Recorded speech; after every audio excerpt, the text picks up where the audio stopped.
Vote banking के लिए कहते हैं भैया दिवाली मत मनाना, पटाखों से पोल्यूशन, तो वो पटाखों का पोल्यूशन यूपी, बिहार, गुजरात, मुंबई, उत्तराखंड, हिमाचल, पंजाब कहीं नहीं होता, वो दिल्ली में ही क्यों होता है। 1300 से ऊपर की यात्रा करके यमुना जी आ रही हैं। 52 से 56 किलोमीटर जो दिल्ली का दायरा है उनका, यहाँ से निकलने का यूपी तक का, वो ये केजरीवाल जी साफ नहीं करा सकते। दोष देते हैं उनको, ये हरियाणा की यमुना मैली क्यों नहीं है सर, ये यूपी की यमुना मैली नहीं है, उत्तराखंड की मैली है, दिल्ली की ही क्यों मैली है। ये वही थे कोरोना में कह रहे थे भैया बाहर के लोग जो आ रहे हैं वापसी चले जाओ, ये केजरीवाल जी वही थे। और हम कहते हैं आप दूसरे राज्य से अपनी अपेक्षा क्यों करते हो, आपको दिल्ली की जनता ने सीएम चुना है, यूपी की जनता ने नहीं चुना, उत्तराखंड की नहीं चुना, हिमाचल की, जो दिल्ली की जनता के लिए आप क्या काम कर रहे हो। आप क्या कहते हो गरीब का जो पैदा हुआ वो गरीब गरीब की तरह ही रहे।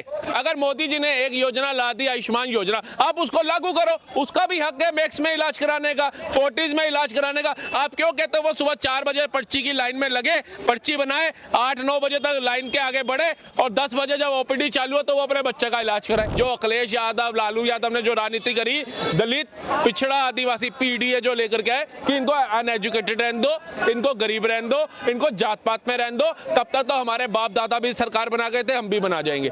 जहां ये पढ़ गए, एजुकेटेड हो गए, उसी में एमपी की तरह, दिल्ली की तरह, उत्तराखंड की तरह, हिमाचल की तरह क्लीन स्वीप कर देगी जनता।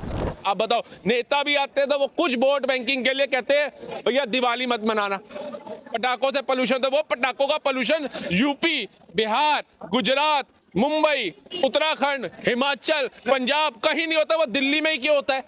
1300 से ऊपर की यात्रा करके यमुना जी आ रही हैं। 52 से 56 किलोमीटर जो दिल्ली का दायरा है उनका, यहाँ से निकलने का यूपी तक का, वो ये केजरीवाल जी साफ नहीं करा सकते। दोष देते हैं उनको, ये हरियाणा की यमुना मैली क्यों नहीं है सर, ये यूपी की यमुना मैली नहीं है, उत्तराखंड की मैली है, दिल्ली की ही क्यों मैली है। क्योंकि काम अगर आप नहीं करोगे तो आपका बॉस भी आपको 1 दिन देखेगा, 2 दिन देखेगा, 4 दिन देखेगा, 5वें दिन वो अगला बंदा अपॉइंट कर लेगा अपने ऑफिस के अंदर। अच्छा, केजरीवाल तो ये आरोप लगाते हैं कि मैं जेल में गया तो एलजी के हाथ में सब कुछ था, एलजी ने सड़कें तोड़वा दी, सीवर बंद करवा दिए। एलजी ये जो है बुलडोजर लेके सड़कें तोड़ते हुए घूम रहे थे। जेल गए थे, रिजाइन देके गए थे, जो एलजी के हाथ में आ गया सब कुछ।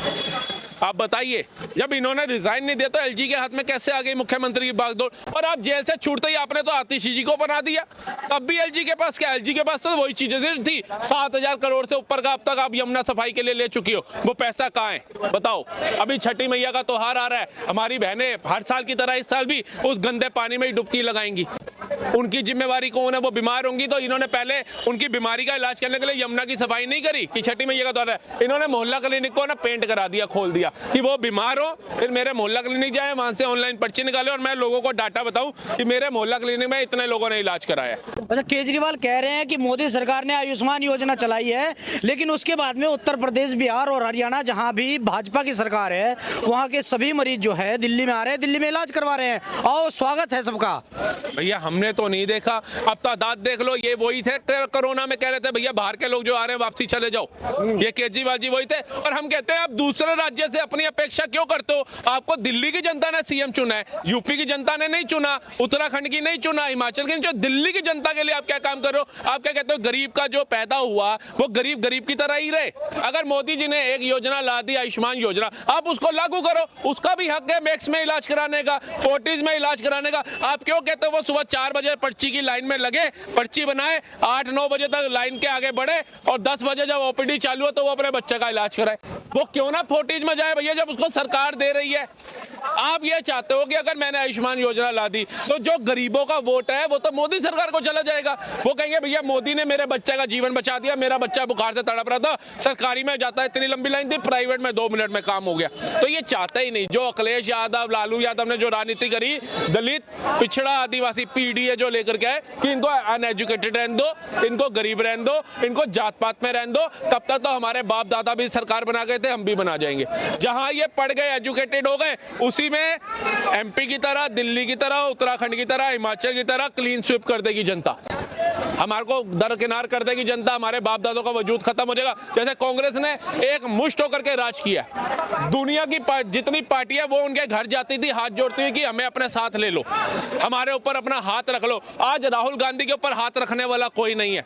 आज केजरीवाल को लगता है कि वो राहुल गांधी ज्यादा सुपीरियर है, वो ज्यादा एक्टिव है। अखिलेश यादव को लगता है वो कांग्रेस से ज्यादा एक्टिव है। वो धजिया उड़ गई उसकी कांग्रेस की हरियाणा के अंदर, वो खुद हार गए अंदर से। अब बहन को वहां से जितवा रहे हैं, वायनाड की सीट पे लड़वा रहे हैं, जो ऑलमोस्ट जीती जिताई सीट है इनकी। हिम्मत थी किसी अलग इलाके से जितवाते, दिल्ली में ही खड़ा कर देते किसी इलाके में, पता चल जाता तुम्हारे को भैया क्या वजूद रह गया। तो ये मूर्ख बनाने का जो काम है टोटल विपक्ष कर रहा है। ऐसे इंडिया अलायंस नहीं बन गया। केजरीवाल जी से किसी ने पूछा था कि आप तो कल कहते थे इन सबको ये चोर हैं, जेल में डाल रहे हैं, तो वो आके कहते हैं कि भैया मोदी को हटाने के लिए मैं इन चोरों के साथ भी बैठना पड़े तो मैं बैठूंगा। मतलब भैया जी अगर किसी ने किसी की बेटी का बलात्कार कर दिया है तो वो दूसरे को हटाने के लिए कह रहे तूने मेरी बेटी का तो कर दिया, मेरे बेटे का भी कर दिया, लेकिन मैं उसको हटाना चाहता हूँ। ये कहाँ की मूर्खता वाली बातें कर रहे हो आप? इंडिपेंडेंट होकर के लड़ो, निर्दलीय खड़े हो जाते, आप अपनी पार्टी अलग रखते। ममता बनर्जी ने कह दिया ना मैं नहीं करूंगी, नहीं दिया उसने, अकेली लड़ी, अकेली जीत भी रही है, रह भी रही है, तुम करो उसके मुकाबले। लेकिन तुम्हें सब चोर प्यारे लग रहे थे। तुमने रामलीला मैदान में पहले कहते इन सबको जेल में डालूंगा, फिर उन्हीं को रामलीला मैदान में बुला के कह रहे हो मुझे जेल से निकलवाओ, मुझे जेल में डाल दिया। और ये मूर्ख बना के आए जब जेल से, तो कहते हैं भाई साहब कि संविधान की जीत हो गई, मैं जेल से बाहर आ गया, लोकतंत्र जीत गया। अरे भैया किसको मूर्ख बना रहे हो? पढ़ी लिखी आबादी है भारत की। अब युवा जो है, जो सबसे ज्यादा आबादी में शामिल है, वो पढ़ा लिखा है। लालू प्रसाद यादव चारा घोटाले में अंदर गया ना, वो बेल पे बाहर है, जैसे तुम बाहर आए हो। जयललिता गई थी जेल में, वो भी बेल पे बाहर आई थी जैसे तुम आए। शरद पवार वो भी बाहर आया जेल पे जैसे तुम आए।